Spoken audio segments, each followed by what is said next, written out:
مبارك مبارك مبارك. السلام عليكم.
ملبوس والله بالمنون عمدل تبريكات السمي وانا وارد من نفسهم جنرال مجید دسته بیسی دو جنرال میلیون رو به چطور کردیم مبارک بیسی جنرال غیب الله قمدان عملیات ملی جنرال كده معمر انجليزي تصور شلم ياسات معاون مبارك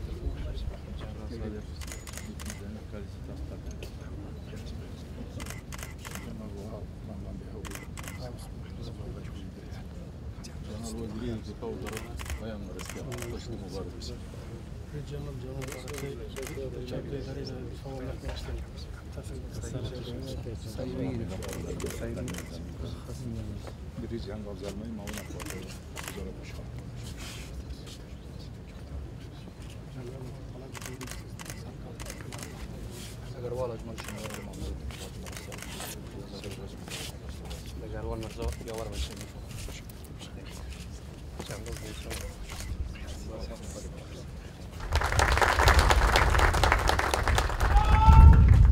افغانستان اسلامی جمهوریت محترم جمهور رئیس احترام پویول سلام سر سلام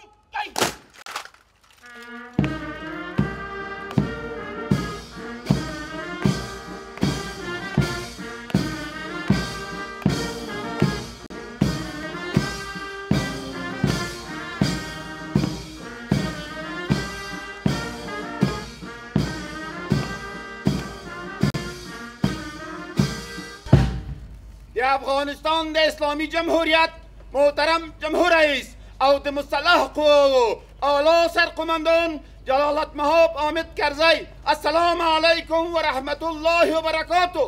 د افغانستان د خپلواکۍ د شهیدانو په ویاړ د ګل ایښودو مراسم ترتیب شوی دی. د ګل ایښودلو مراسم بولندوی پر جنرال محمد طاهر گردیزی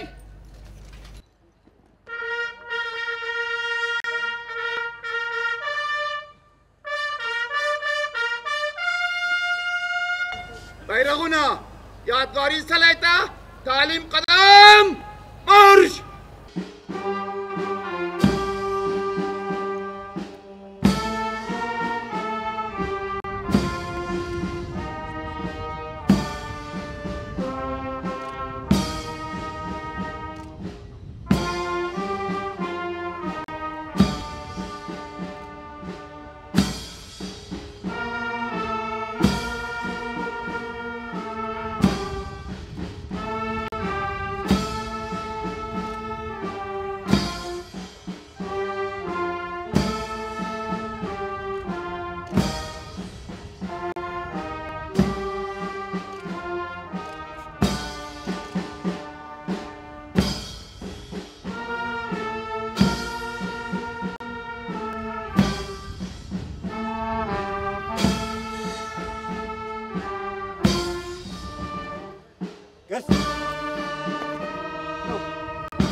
سلام سلام سلام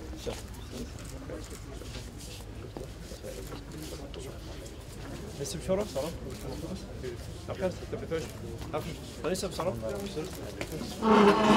مكان خوبه سلام شورا چطور سلام سلام بارا سلام خیر جورتر خیر سلام بخير شورا خوبه بخير جورتر بارك الله سلام سلام Good morning everyone. Thank you for coming. Good morning. بسم الله الرحمن الرحیم. ډیر خوشاله یم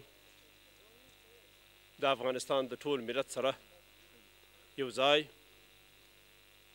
د ملګرو او د دولت د مشرانو سره یو ځای او د محترمو کاندیدانو سره یو ځای چې نن را سره ولاړ دي چې د افغانستان د استقلال 95 کال لمانځو او په ډېر ویاړ افتخار او خوشحالي لمانځو. د افغانستان استقلال د افغانستان د خلکو د قربانۍ او ایثار خبره ده چې زموږ نیکهګانو موږ ته په میراث راپرېښې او د دې میراث پالنه او ساتنه موږ هم کړې او افغانستان به بیا د شوروي د اشغال څخه آزاد کړی او ملت او خاورې ته مو بیا وربخښلی دی.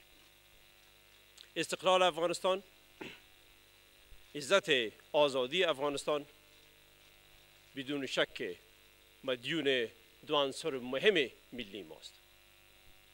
یکی ایثار و فداکاری فرد ملت افغانستان، فرد مردم افغانستان از یک گوشه کشور تا به گوشه دیگر کشور.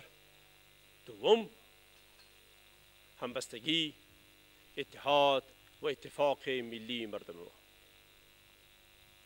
اگر فقط به 200 سال گذشته مراجعه کنیم، از جنگ اول انگلیس تا به امروز هر گوشه ملت افغانستان، هر خانه مردم افغانستان بر خاک خود قربانی دادند. این قربانی باعث افتخار افغانستان شده و باعث آزادی وطن ما. امیدوار هستیم همه ما تا دست به دست هم داده مثل که استقلال و آزادی خود حفظ کردیم و با ایثار خون حفظ کردیم که کشور خود به طرف آبادانی و ترقی نیز ببریم تا از کاروان ترقی جهان پس نمانده بلکه زودتر به این کاروان برسیم، همراهش باشیم، بلکه جلوتر هم برویم. امیدوار هستیم که انتخابات افغانستان زودتر نتیجه بده. ملت افغانستان به صبرانه انتظار هستند و هر دو برادر ما که با هم توافقات را کردند و خیر ملت افغانستان توافقاتشان به نتیجه برسه و افغانستان صاحب حکومت شود که همه مردم افغانستان او را از خود بدانند، از همه ملت افغانستان باشه، کسی دور کسی نزدیک نباشه، همگی در او نزدیک باشند و افغانستان با آبادانی و ترقی و عزت دلخواسته مردم ما برسانیم. تشکر.